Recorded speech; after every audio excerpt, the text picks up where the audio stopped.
everybody, and welcome to The Garage, the court of public opinion. I'm Jeremy Cordeaux. Peter Clayton's behind the camera. Thank you for joining us. I'm going to ease myself, or ourselves, into today and tomorrow. You know, the new regime where we record here in the garage and we post on Facebook an entry of the court of public opinion, which is then taken up, thanks to Andy Martin, as a podcast and sent everywhere. Amazingly, I don't still even understand how it works. But on this day, which is the anniversary of what we could say the birth of the computer, the very birthday of the computer, everything is possible. We'll get to the birthdays later. But thank you for bearing with us. I came down with COVID. I pride myself on not getting sick. I just don't like getting sick. I don't have a lot of tolerance for getting sick. But I went to I don't know what you'd call it, a meeting, something like that, big meeting. Pauline Hanson asked me if I would come along and introduce her and her guests, and I said yes, I will do that, because I've long admired Pauline Hanson. Anyway, I think that's where I picked it up. So sort of 1,000 people, and everyone was milling around. So if you're going to get something, I think that's the sort of environment where you'll get it. Anyway, it is what it is.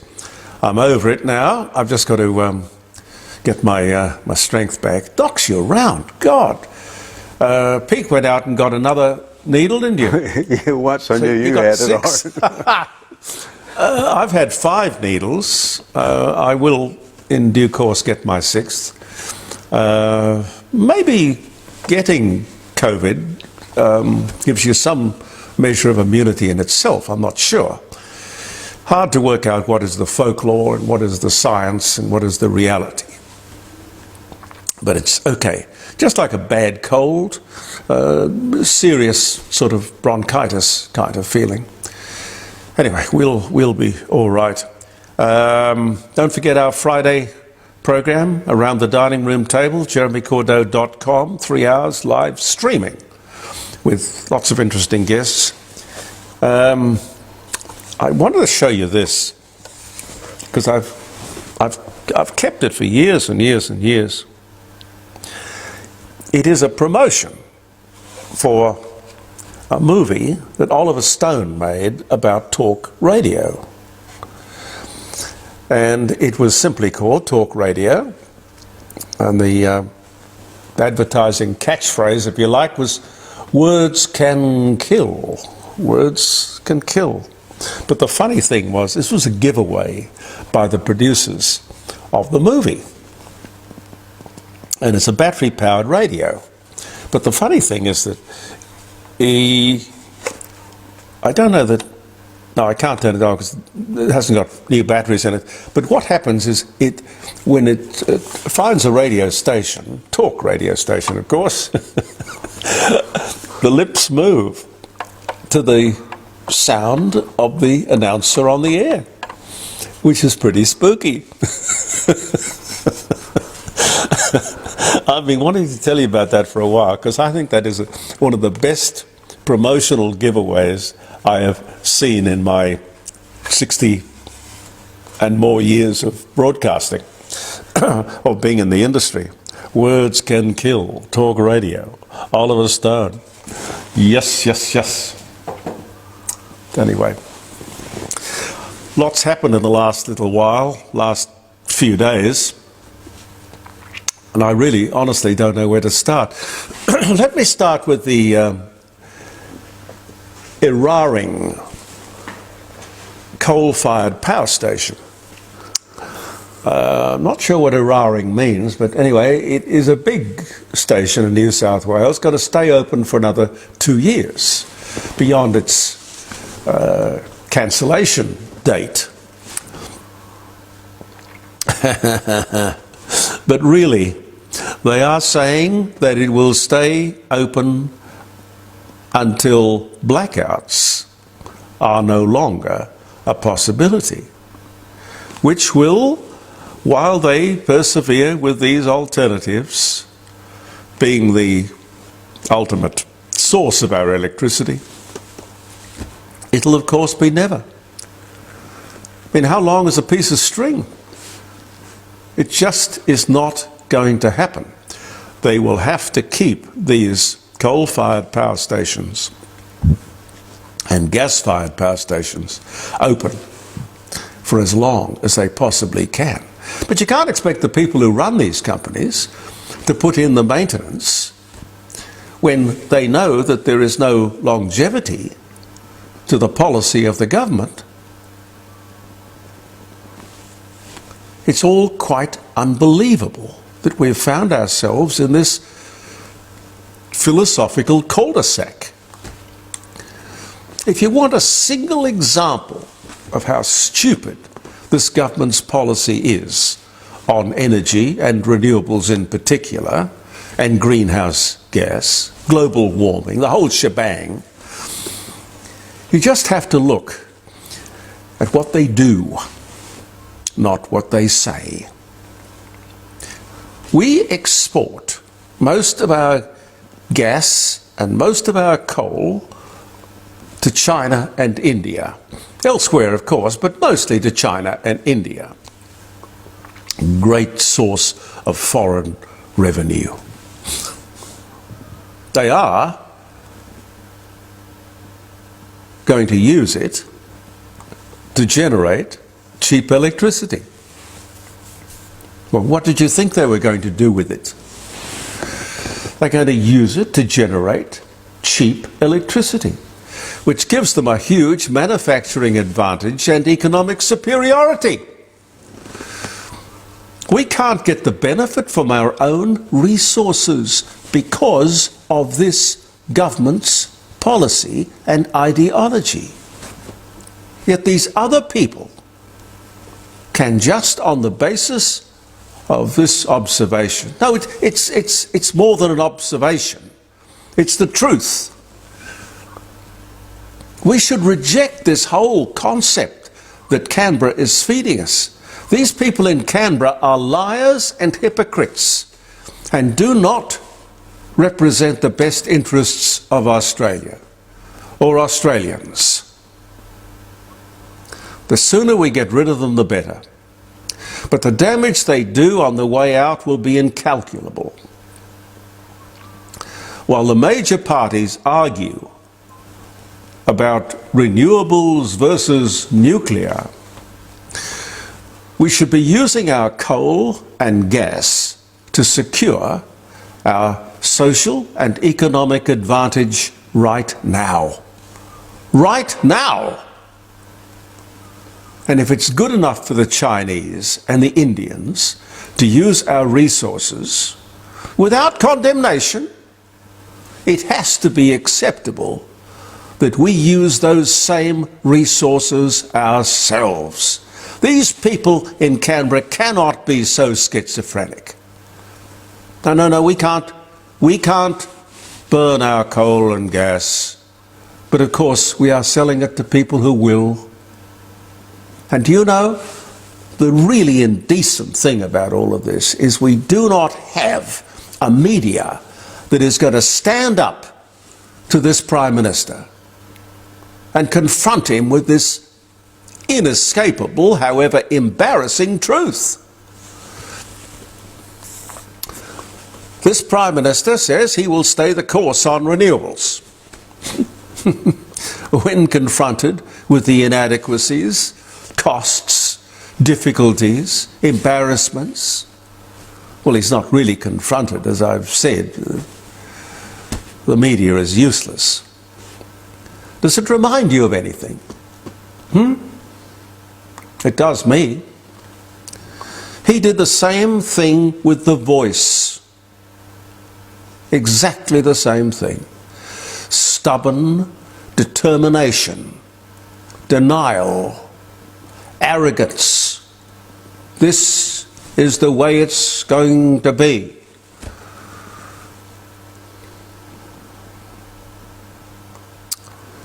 as I say, the sooner we can get rid of those people, the better. Also, in the news is this thing about consent. Pete, have you thought about any of that? Consent? No. I mean, I've lived 78 years, and I have never in my entire life ever been confronted with a situation where consent was an issue. And now it's something that we are going to have to indoctrinate our children with. Well, you're talking about consent in what area? Well, consent in terms of a relationship. Yeah. May I kiss you? Yeah. Can we make love? Can I walk you home? They're talking about a baby has to consent to have its nappy changed, all this sort of... Well, all that sort of, that's where it's going to lead. Yes. It is just absolute woke crap nonsense. People Yes. have been sorting out things like that forever. You do not need legislation to tell you when somebody has crossed the line. This is about parenting. You bring children up, girls to understand, boys to respect. What's happening to this world? It should not be a big issue. A talking point? Fine. Fine. A talking point is fine. I want to talk to you about that on Friday around the dining room table. JeremyCordeau.com. I think it's an important thing to discuss. The Brits will reintroduce national service if the Conservatives are re-elected. Now, it's really the same thing that's happening in other countries in Europe. The Germans are going to do exactly the same thing. I don't think there is an election as an obstacle to their reintroduction of national service, but the Brits are going to make a thing of it. It's all about Russia and a problematic situation which could develop daily in Europe. You know, the price of freedom is eternal vigilance. And the Brits know, as the Germans do too, I suspect, that you cannot take things for granted. You can't just say everything will be predictably as we want it to be. You have to be prepared.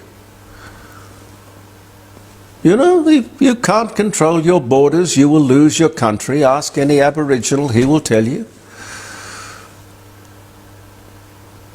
Mind you, there are not a lot of people who talk about border control in Australia these days. The stock market's a whisker away from an all-time high. Amazing. The international economy is terrific at the moment. But, you know, you've got to watch these things. What goes up comes down just as easily. Telstra has lost more money on its share value in the last few days than it will save by all the sackings, which are clearly unpopular. So what's the point? I don't altogether understand public companies and the people who run them. I'm not exactly sure how street smart they are, but clearly they have the levers. All we can do, of course, is just watch and see. But so many times I see companies, the big ones, you know, Qantas, Telstra, big companies, big public companies, doing what I would consider as a novice, stupid things. But, you know, what do you do? What do you do? If you're a shareholder, well, you think carefully about the shares that you hold and the people who have control over their destiny, and you do, or try to, take enough personal interest to go along to the annual general meetings and do more than enjoy the biscuits and the cup of tea. You question the people. You care enough to ask questions and to attend and hold these people to account. If you don't agree with what they're doing publicly, tell them publicly. 109 years ago, last Wednesday, 109 years ago last Wednesday, we became the first country in the world to introduce compulsory voting. I've still got two minds about compulsory voting. What's the point of forcing people to go along to cast a vote if they don't have any interest or concern? Mind you, the law is fairly simple. You just have to go along and get your name crossed off. You don't actually have to vote. So it's a bit of a misnomer. Pete, I might wind up there because I don't want to run out of voice. We have one more show to do for tomorrow. Yes. But let me wish you a happy birthday. Get my glasses on. Happy birthday.